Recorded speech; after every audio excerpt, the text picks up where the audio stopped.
So guys, meron tayo gagawin dito na sigunyal. Ayan o. Sigunyal ng Aerox mga kabuknoy na halos red yung kanyang sa may thread sa may pulley niya. Kaya bali overtime natin ito mga kabuknoy yung ano. Yung kanya build up back to standard yung kanyang pulley nut. Ayan, so wala na sa thread mga kabuknoy. Gawin natin yan back to standard. Linabot na tayong gabi. Shoutout muna pala sa ano. Overtime. So mga kabuknoy, bali overtime namin to ngayon ano. Tapusin na namin. Kasi nga meron kaming ginawa pang AC. So build upan muna natin to para ano, para ma-back to standard natin yung kanyang thread.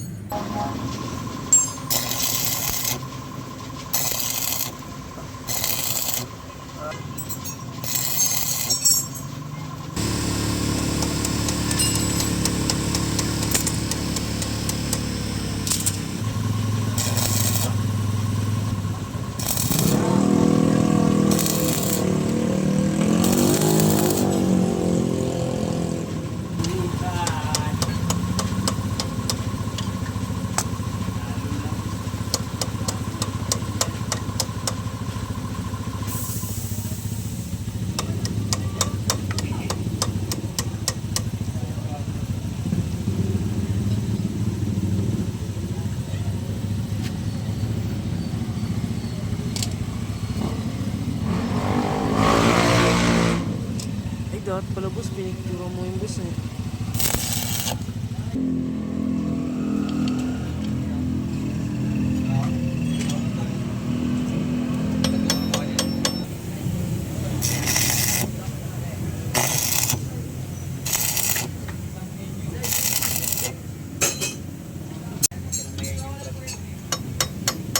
Yan guys, na build up na natin yung ating sigunyal mga kabuknoy. Ayan.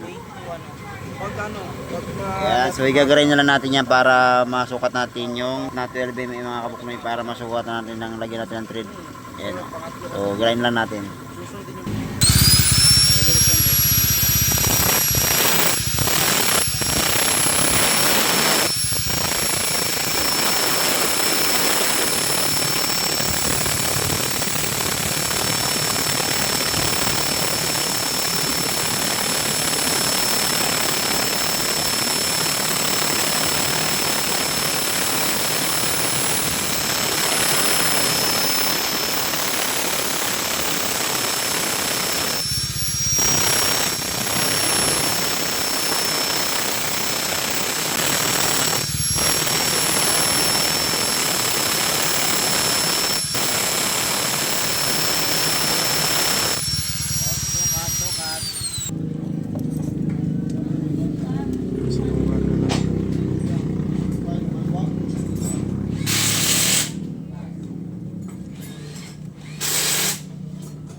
Kaburnok siya eh.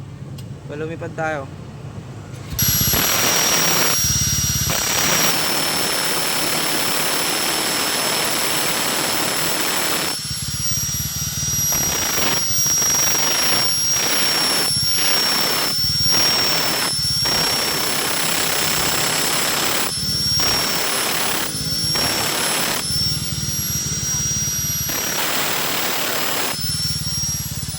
Kapatay yung welding goal.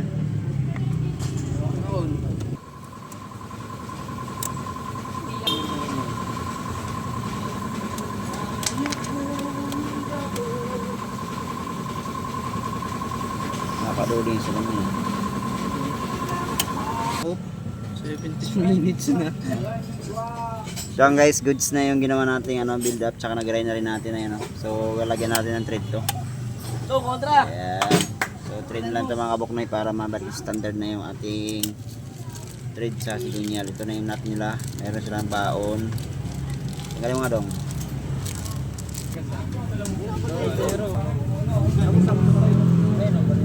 Magaling ka.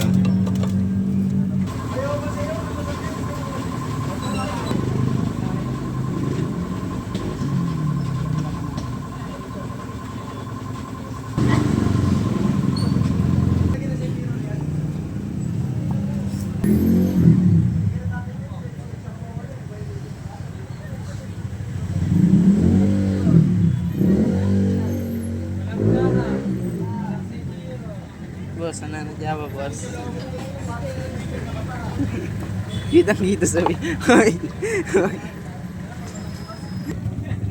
Yan guys, goods na yung ginawa natin thread. Ayan o. Yeah, so back to standard na yung mga kabuknoy. Yung 12mm na bolt.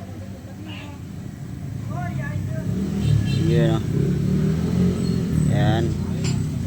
So halos 0-0 lang mga kabuknoy yung kanyang thread. Sakto lang din sa kanyang thread ng nut. Yung ating ginawang thread sa may sigunyal.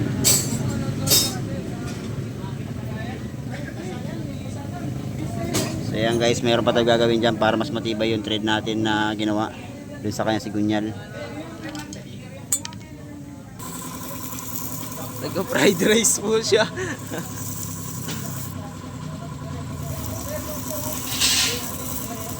Baka nagkatayo ba tumusok? Hinihinang kasi yan niya si Tilin.